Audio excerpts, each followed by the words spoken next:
Business Matters. The title suggests many things.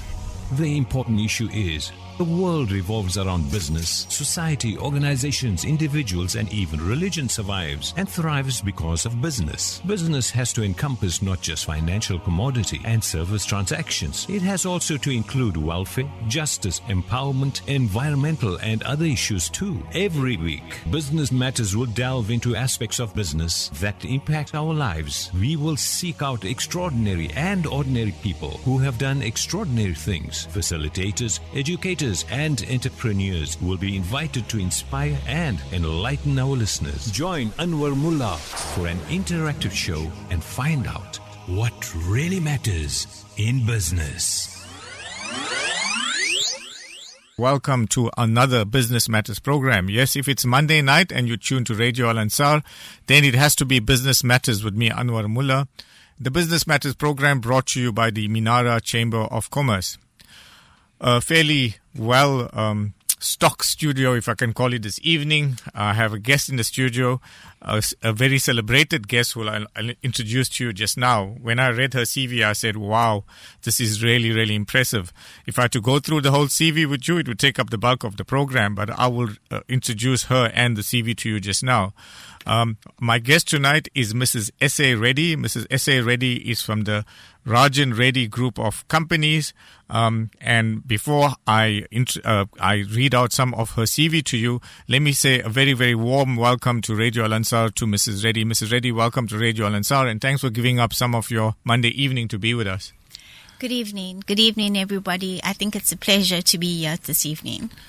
Mrs. Reddy, I must admit I didn't know much about you until I got the CV sent to me by Amina from the Minara Chamber of Commerce.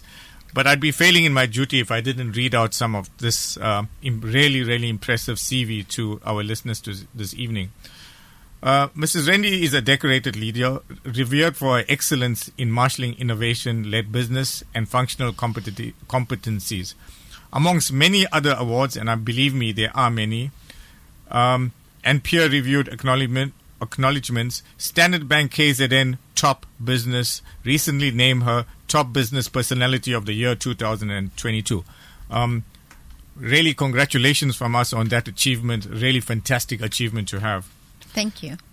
And from the KZN Oils, under the auspices of Mrs. Reddy, the second top brand in KwaZulu-Natal. So KZN Oils, the second top brand in KZN Oils, under the auspices of Mrs. Reddy.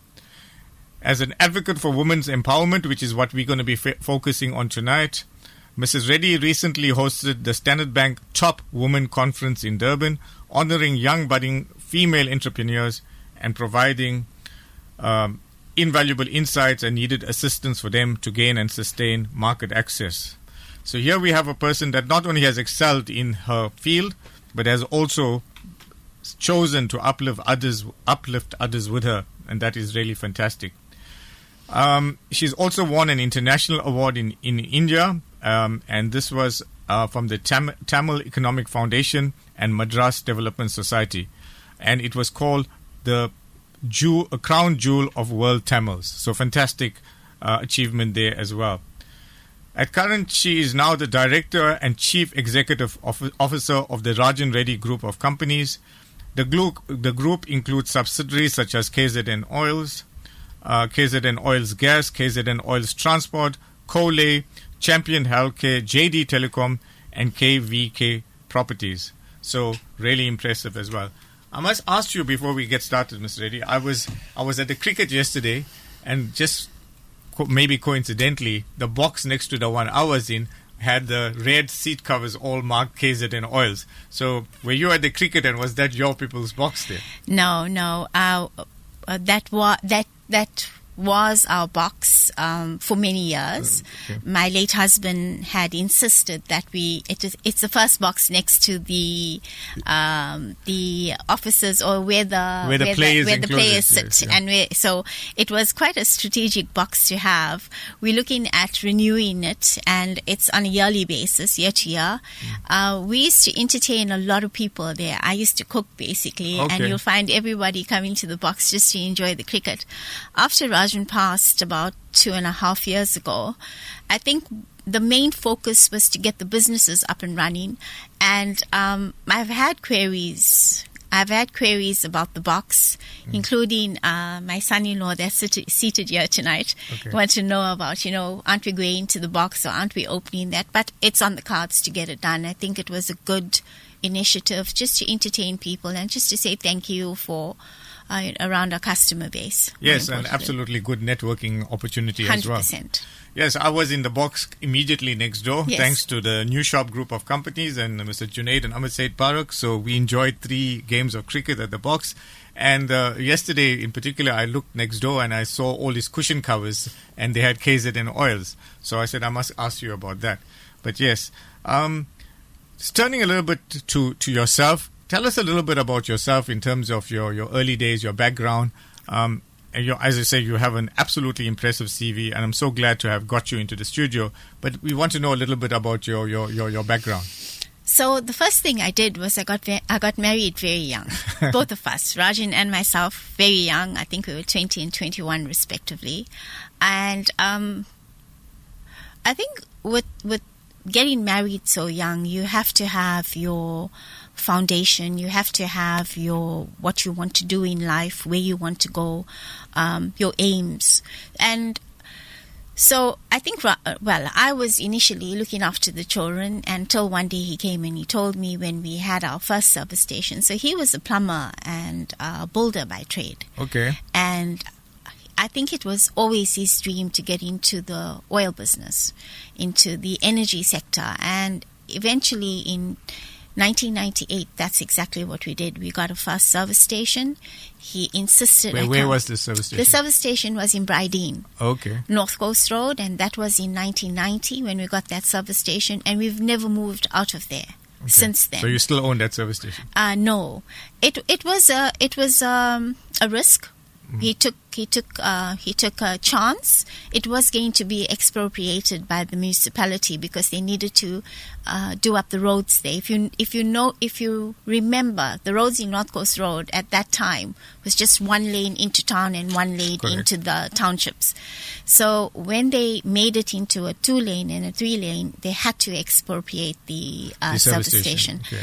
And that's when we bought the Brick building. Okay. And we moved our offices there. We had to leave the service station. We sold it, we left it, and he started in the oil industry. So he first started with lubricants, and he only wanted to deal with the port at that time. So he had the opportunity, which was a very hard area to get into. So got into that and then started delivering or supplying diesel to the port. And then in 2001, we won a very big portion of the Transnet tender. Okay. So we are a very good success story of Transnet as an SOE and the opportunities they gave us. And that's where all of it started. And I started counting money and looking after finances. And I did that throughout the 30 years of business that we were, in. I see. I mean, KZN Oils is just one of many businesses that you are now running or involved in. Obviously, you've diversified over time. Yes. So just to let you tell, my husband was the entrepreneur. I looked after. I was the. Well, they say behind every successful man there's a woman. Operations and the finance section, and my daughter Venetia has taken over that finance area. So, but I looked after the operations. I looked after the processes. The procedures, looked after the finance department, debtors, creditors. So that was basically what I looked after. While he was the true entrepreneur, he went out, he got the business, he networked. And KZN Oils was where we started. From there, I think once KZN Oils was up and running and steady, he looked for other businesses that he could do. So Champion Healthcare came after that. And that was also a story where he found out that they were getting rid of, they were retiring certain people in the industry, and Smith & Nephew was going to sell some of their old machinery. Okay. So he went to them, he bought the machinery, and he hired the people that were going to be retired, and got them to transfer skills to younger people, and we are now in 11 years in business. We won a tender to supply health products to the health departments in South Africa, and it's doing well. It's run by a female, so yeah, I'm happy there. I think after that was settled, we won a tender to transport or supply fuel to 37 service stations across the north side of KZN. Okay. It was a branded, we called a branded marketer, and that's part of our retail business. What we did there was, because of that, we had to get a logistics company. So that's how KZN Oils Logistics was born. Okay. And we supply our fuel to the service stations there. We own some of them. And the retail side of the business, one of our successful arms, and we're happy there. That's KZN Oils Logistics. I think then in 5 years or 6 years ago, Nando's was deciding, I don't know if I should mention them, but I said it already, but Nando's was taking back some of their stores, and they weren't renewing tenure with some of the retailers. And also at that time, Rajan knew that there was a way we could get a special kind of chicken into the industry, which is what he did, and that's how Kulei came about. Kulei colors are red, yellow, and green, and it stands specifically for something that is totally Indian. And we supply most of the fresh stops in KZN. The go-to-goes with our chicken, we sell about 20, maybe 30,000 a month, as well as white stores. We have a signature restaurant, so when you walk in there, you taste our product, you taste our chicken, and that's doing well. And I think after he settled with that, he decided he needs to go into the telecommunications area. So JD Telecoms was decided to make an appearance. That's the youngest. It is a contact center, and we have a good relationship and contracts with a lot of the big players in the area, in the market. It's doing well, but the idea there was to get connectivity to the rural areas. That's where the idea was formed, because getting laying fiber there was difficult. So he wanted to do connectivity via satellite, basically to the schools and to the hospitals in the rural areas. I think he put the cart before the horse, got the contact center done, and then taking too long to get the project that he wanted to do off the ground. So that's when he went to various stakeholders and said, this is what I have. And we grew that business from 20 people of 20 or staff of 20 to over 120 now. And that's growing. So that's also run by a female, I have to say, and doing very well. So KVK Trust or KVK Properties is our maintenance side, because we have a very large property portfolio, and we found the need to get in our own builders, our own people that can do the maintenance on the service stations, do our buildings, ensure that our maintenance on all our sites is up to date. My daughter runs that side of the business, so she controls the team of 15 as well as looks at all the projects. So it's quite diversified, but I think what was good was it's all essential services that is required in our country or even in our province. Okay. If I may ask, how did the lean years of COVID affect you guys? Did it have any impact on your businesses? Yes, throughout. But I think I can proudly say we never retrenched anybody. The TERS helped a lot. We managed it and came through it quite nicely. The fuel industry took a huge knock. That was the one thing that happened. We have to do certain volumes, and that we found that nobody moved. The food industry was another one that was really didn't do well because we had to close. I think the two industries that did very well was the JD Telecoms, the telecommunications, because they could work from home and it was based via internet, and of course the healthcare sector. So but we managed through. We paid everybody on time. We never ever found that we had a problem paying our staff or even closing any of our businesses. Fantastic. Mrs. Esay, Reddy, losing your husband, Rajan, would have been a big shock to the system, but you've taken the bull by your horns. How have you managed to navigate through that type of a setback, if I may call it that? Rajan and I were a really good team. He went and he got the business. I ensured that I seen to the process and procedures and ensured that it thrived. He was the face of everything. He was the talker. He was the one that could charm anything or get anything from anyone. He had that kind of personality. I think I found it very difficult to step into that kind of area. Never his shoes. I would never have been able to fill that. I still can't. It was a huge shock, but I think what helped me was that I also knew what he wanted to do and what he wanted to achieve for the next 5 years or even 10 years. And with that in mind, I started going around checking to see whether we can fulfill it. And that's what kept me going, was just to continue that legacy. I think the story that I've learned from there was he kept everything in his head as a true entrepreneur. And what I found difficult was trying to get to where he stopped and to continue from there.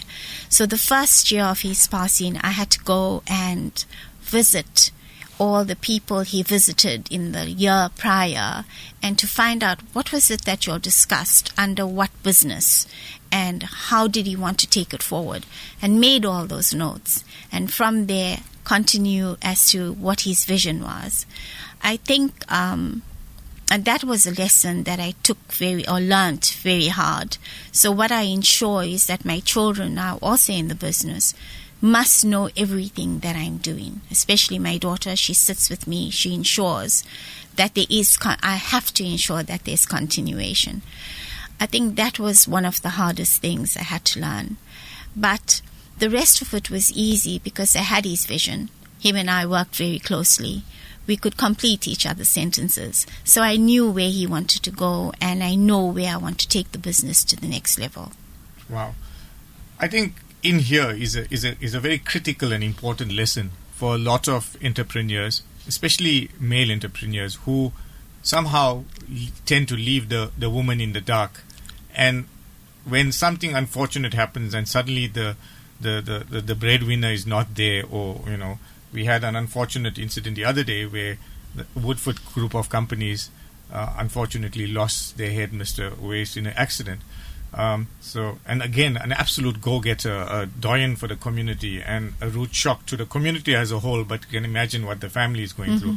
And again, you've taken the bull by the horns. You've taken Rajan's kind of vision, and you've gone forward with it. But very often what can happen is business can get stifled simply because of the fact that the head honcho, so to speak, is not there, and there's nobody to kind of take the business forward, or nobody knows enough about the business. But even if you bring it down to family life and finances and everyday day-to-day running, even of the home, unfortunately, and the women sometimes are kept in the dark. Not in your case. You, as you said, you and Rajan started together and you all ran this thing hand in hand. He had a role to play, but so did you, and basically you stepped into very big shoes, but you've kind of done that with the assistance, obviously, of your family. Your daughter is sitting here with us today, and I'm sure you couldn't have managed all of this without strong support from your family as well. 100%. I have to say, I've spoken at many women forums, and you'll find that they will always talk about how hard it is to deal, or how hard it is to manage in a man's world. I was fortunate. I had a husband that was very forward-thinking, and he knew it was important for me to be in the business at a certain time, and kept me there. So I had a different story to tell. I had a man, a husband that was he was quite proactive, even when it came to the children. But that's how we were 20, 30 years ago. We bring our family into the business, but he was very strict. he ensured that the kids were in the business. So holidays, there wasn't no such thing as you stay at home and you play and you go to the malls, you get into one car with all of us, we go to the business. Whether you are eating sweets and you're small, so they started in the business with us from the time they were 6, 4 or 6, 5 and 2. 3, Krishan, my youngest.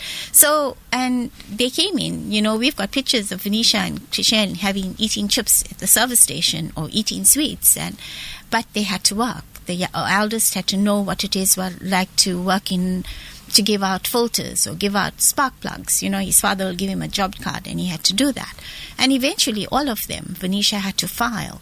Krishan eventually, being the youngest, had to do certain things in our business. So there was no excuse. You had one day off. That was the day you finished school.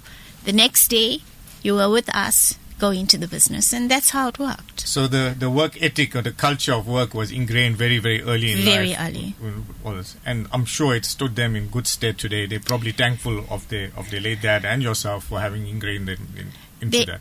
I can tell you honestly, they had no choice. They had no choice. But it's good. It stood all three of them in very good stead. Okay. On a day-to-day basis, with all of these various companies, how do you manage? I mean, how do you fit all of this in a day's work? I have a very, very good team. I have, there's managers in each of the business. I've ensured that we do business plans at the end of every year. So come October, November of this year, each company will prepare a business plan for 2024 and they will forward it. We will talk about it. We'll sit and have maybe a half a day discussion as per each company. And once everything is in order and the vision as to where we want to go in 2024 is all agreed on, it gets signed off and they follow that. So that was one of the first things I found was easy to do in order for me not to go and micromanage every company. I would never have been able to manage that. I've got good managers at KZN Oils, which is the biggest company with all its various departments. We have about 50. So we have an employment of 300 people in the group. KZN Oils is one of the largest and they have various departments. But I have an executive group that looks after the group as a whole. And then I have various managers that look after the various departments. And having said that, my executive team that looks after the group, Mbuso sitting here is part of it with the marketing side, they're brilliant. Okay. And with Venetia and the boys there, we're able to work it through. I mean, you're not going to have it easy every day. I'm sure there's challenges that crop up every day. All the time. But you manage it. And the thing is, once you have that confidence in the people around you, you're able to see it through. And that's why I'm thankful that my group or the people around me is strong. I suppose that gives you the time to commit and dedicate to doing the type of work you do in terms of uplifting other people as well, which is something we're going to focus on just now. I think that has always been very much part of the group. That was instilled in us, not just by me, but by Rajan particularly, to do the upliftment. He was very proactive when it came to SMMEs, to talking to youngsters, how they do businesses, how we handle the age, and what they need, what they require. I think towards the end, the past 3 years before he passed away, it was mostly to empower people. So he really didn't do much operations on a day-to-day business. His meetings were mostly about people came to ask him, how did you do it? And he would never hesitate to have a meeting, especially a youngster that wants to get into business, as to how he needs to or she needs to do things. Absolutely. There's no substitute for experience, and I suppose the youngsters that did consult with him could not have asked for somebody better to guide and lead them. Absolutely. Business Matters program brought to you by the Minara Chamber of Commerce. I spent the last 25 minutes or so speaking to Mrs. Reddy from the Rajan Reddy group of companies, a person that's really, really inspiring, a person that it's actually been my privilege and pleasure to speak to. And we've been chatting a little bit about the Rajan Reddy group of companies from the inception to where they are now, and how Mrs. Reddy has taken a leading role, who is now heads up the company and the various subdivisions that have formed from the Rajan Reddy group of companies and the diversification that's taking place. I want to focus now a little bit, Mrs. Reddy, on the recent Brics Summit that was held in South Africa. We know it's now been extended by 6 more countries that will come on in 2024. A lot was achieved. But more specifically, the Brics Summit had a little sub-summit, if you want to put it there, and that was the Women in Business Seminar, the KZN Brics Women in Business Seminar that was held in Durban. Yes. You've been very involved in this. Can you tell us a little bit about the background to this summit and some of the outcomes that came from this summit? I think for us, when we got the invitation to attend the summit, I found it to be really inspiring. I'm very woman proactive when it comes to business, when it comes to education, all things women, because I think I believe we can achieve anything. So I spoke to the team, and especially our marketing manager, to say that we would like to be part of this and attend it. Attending the Brics Summit in Durban, especially for the Women in Business Alliance, and that's exactly what they were. The first thing that caught my eye was their logo, which said connect, collaborate, and contract. Okay. And for me, that was very important in how they looked at it, because connecting was to connect each, woman to woman, connect women with other businesses, connect women with opportunities that they could have heard of but never dreamt of talking about and getting down to it. And, collaboration amongst women to women is so important now. And to be able to get women to do things via collaboration was where we wanted to go and where we wanted to lead our companies. And of course, to contract, the first thing you do, or after you do all of this, is to sign a contract. And that's what caught my eye, was their logo that they had put on there. And I found that the whole summit we attended for both the days was really talking about what we wanted to do, or what women needed to get done, especially in KZN. I think we've been through a very rough patch. There's a lot of things that we need to fix up in our province. And KZN Oils is one of the ARA group of companies is very passionate about creating opportunity, creating employment, getting into manufacturing, which is all the things that Brics talks about. To start getting that done in our country. Not country, more province. Based on the fact that... We can call you a proudly KZN group of companies. Definitely. Most definitely. We've been talking about certain projects that, just to digress a bit, we've been talking about certain projects that we want to do.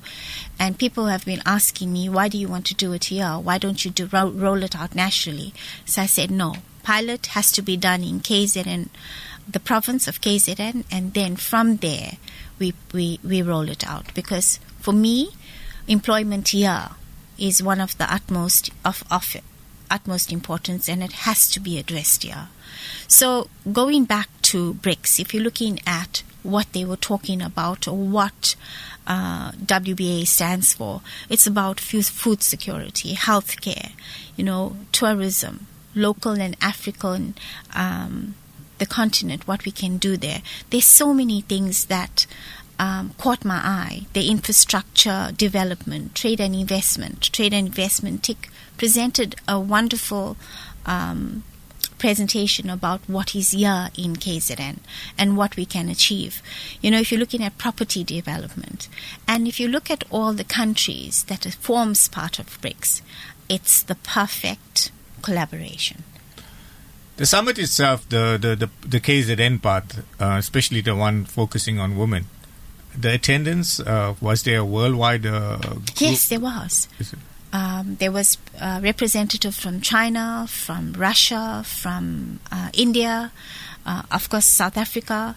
All of us, everyone was there. Our head chairman, Mrs. Zulu, absolutely brilliant. I think it's the best kind of formation that we've done coming out of Brics in all these years, was the Women Business Alliance formed. I need to applaud you for the fact that you so proudly KZN, because amongst all the doom and the gloom with the looting that took place, with the severe flooding we had, the impact it had on our environment, the closure of the beaches, the effect on tourism, people have kind of said, well, if I'm setting up business in South Africa, if I'm forced to set up business in South Africa, the last place I want to come to is KZN. I'd rather be in the Cape or in Gauteng, where the economic activity is bigger and brighter, but not KZN because of the bad experience. Whereas you're seeing it from a different perspective, and you're saying, well, how can I create employment in this province? How can I keep people off the streets? So, I mean, you're very passionate about KZN, and you're still very hopeful, I would think, of KZN. You think we still have a lot to offer? Absolutely. Have you ever looked at how beautiful our country is when you're driving down the south coast, or even up the north coast? I mean, we have an absolutely beautiful country. I mean, province. There's so much we can do. I mean, we were meeting somebody that came in from America just on Friday, and he's looking to start building huge agricultural farms because that's his directive from the USA. And the thing is, there's so much opportunity here. And in order for us to develop or to be able to access that opportunity, it comes with benefits. We're going to have employment. We're going to increase the rate of employment. I mean, if you look at JDT, we have a very unique way of employing people. So we need contact center agents that needs to come to the business. So when we increase it by 20 or 50, we send out a notice saying that we're employing children or youngsters that have left or has matric. We bring them into our system. We train them for 6 weeks. And from there, we pick the people that we want to employ. But the rest of those people go back or go out there with certification to say that they've completed a 6-week course. So those are the things I believe is important that we need to start at grassroots level in order to fix up what is going on an economic level in KZN. And if we start that, then we're not going to have riots. We're not going to have all these things that's happening. And I believe as much as the riots was motivated on another level, but it was also usually because of unemployment and hunger. You know, when a person is hungry, you can't talk to that person. You won't be able to reason. So those are the things we need to fix up. Okay. From a woman's perspective, and you're very passionate about uplifting women, what more can be done? Because unfortunately, as you said, it's perceived to be this man's world. You're one of the exceptions, and again, one of those that stand out. But how can we start focusing on women upliftment? Because I think we all agree that the woman is, they say educate a woman and you educate a whole household. You educate a man and you're just educating one person. We need to educate a woman. We need to uplift them. We need to get them standing as equals in the workplace. And unfortunately, I need to brand it a little bit and say in the Indian communities, somehow it always been perceived that the woman's place is kind of in the house looking after the children. That has changed. In the last generation or two, that has changed. And yes, we're seeing more and more women coming through, even on the JSC in the top companies. But still, it's not on parity. It's still there's far from parity. But we're getting there. Look, I'm going to have to say that there's still a long road ahead. But I believe that we, as South Africa, are far ahead of even some of the first world countries. I remember many years ago, maybe about 10 years ago, we went to the island, Reunion Island, which is a French based or French country, and we went to visit the Chamber of Commerce as a delegation. And the one thing I did ask the president of the chamber for the Reunion Island. I said, what are you all doing to empower women? Because at that time, Mandela was in power. Our president was Mandela, and he had already insisted that we bring women into the workplace, and he had really a lot of women in his cabinet. And we were on this women empowerment drive in our country. So when I asked the question, he smiled at me. He thought it was, he didn't even needed to answer it. They weren't even thinking or looking about women empowerment in a first world country which was run by the French. So at that stage, I believe that we were on the right track. When we look at our country and where we are right now, I think other countries have learnt something from us. We've had ministers in cabinet, female ministers in cabinet, way before it was relevant outside. So we're doing well. We're doing well. And in order for us to, I know it's going to be a long stretch of road ahead of us, but women are resilient. If you look at where they were 30 years or 40 years ago to where they can go and where they've been now, we're only going to get further, and there's still lots of time, you know. I thankfully have 3 granddaughters. So you can imagine in the next 20 years where they're going to be, and how well we're going to be able to forge ahead. It is a man's world. It'll always be a man's world. We have been geared to be the protectors, to be the mothers in our household. We can't change that, because that's going to change how society thinks, and it's going to cause a lot of confusion.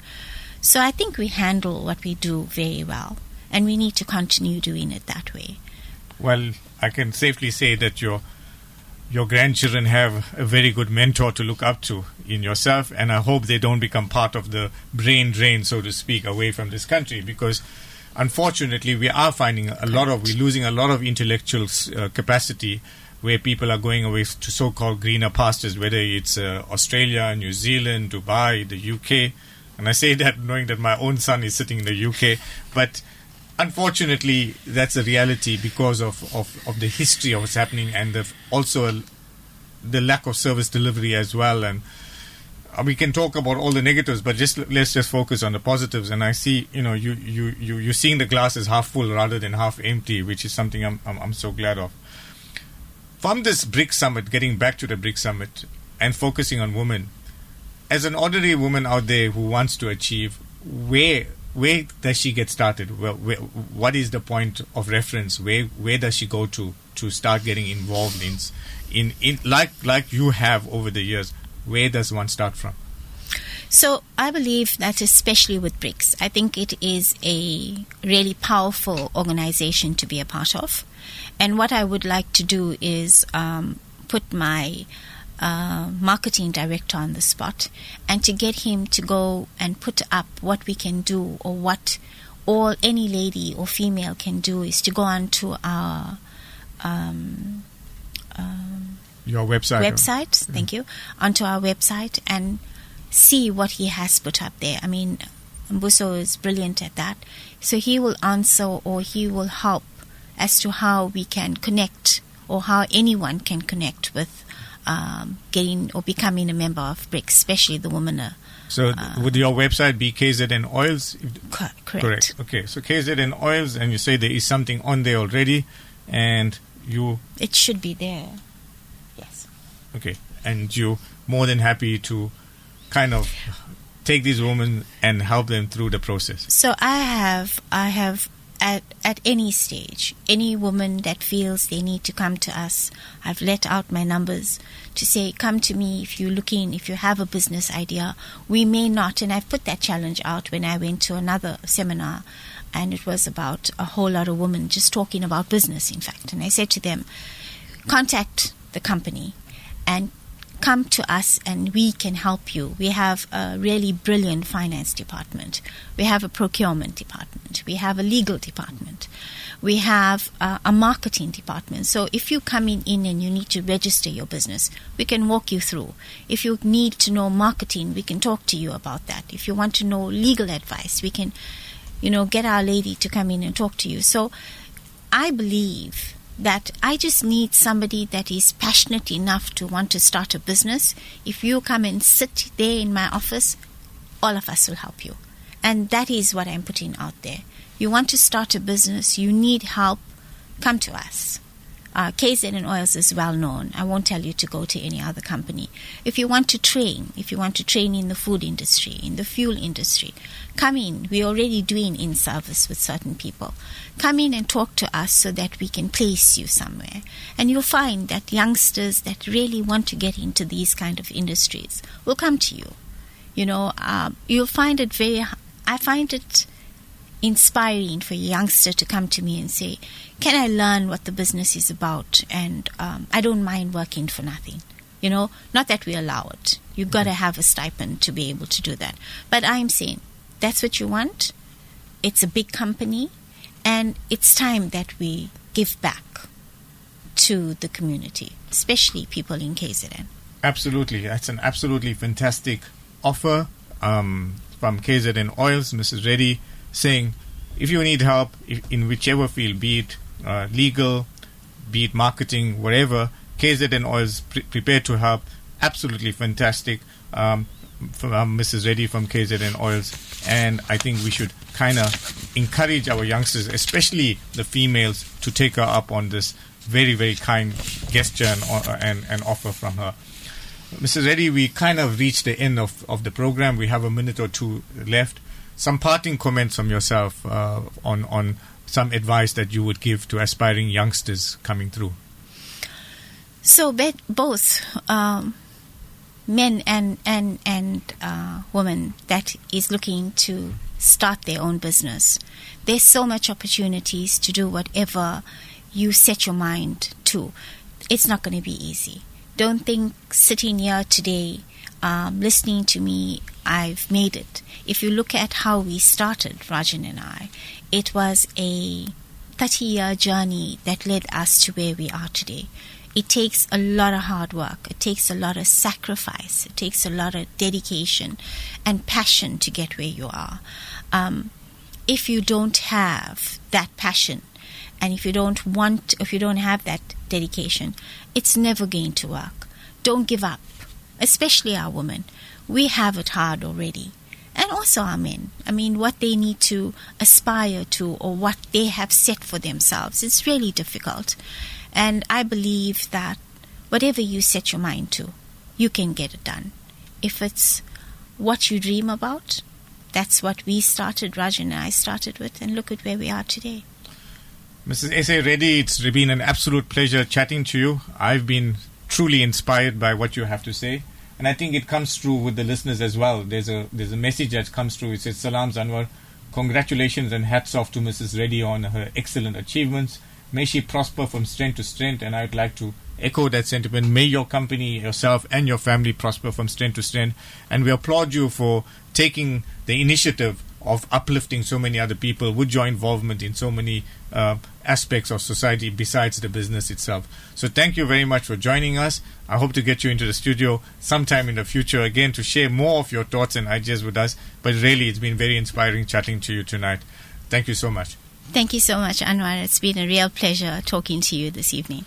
Wonderful. Wow, I think we've had a wonderful show there. I hope to be back again with you next week, Monday evening, with another inspiring guest on Radio Al Ansar. But I'm sure you'd agree with me, Mrs. Esay Reddy has really inspired us all tonight. With that, it's wassalamu alaikum wa rahmatullahi wa barakatuh. Radio Al Ansar Podcasts.